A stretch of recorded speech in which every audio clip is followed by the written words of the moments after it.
पुण्यामध्ये ध्वनी पातळीच्या मर्यादा ओलांडून मिरवणूक काढण्यात आली, तर ध्वनी प्रदूषण रोखण्यासाठी आवाहन करून देखील डीजेचा दणदणाट पाहायला मिळाला। डीजे जोरात वाजल्याचं स्पष्ट झालं।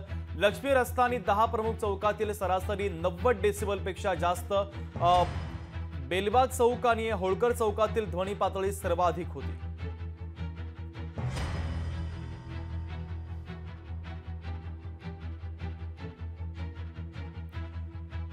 दरम्यान पुण्यातील धोकादायक ध्वनी पातळी आपण ग्राफिकच्या माध्यमातून पाहूयात।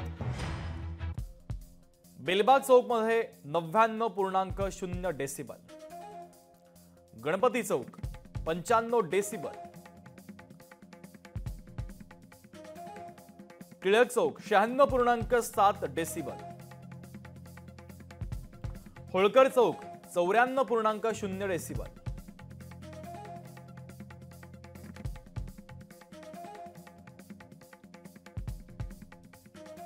खंडोजी बाबा चौक 90.2 डेसिबल। तर पुण्यातील ही धोकादायक ध्वनी पातळी आपण पाहतोय। गणेशोत्सवाच्या या मिरवणुकीमध्ये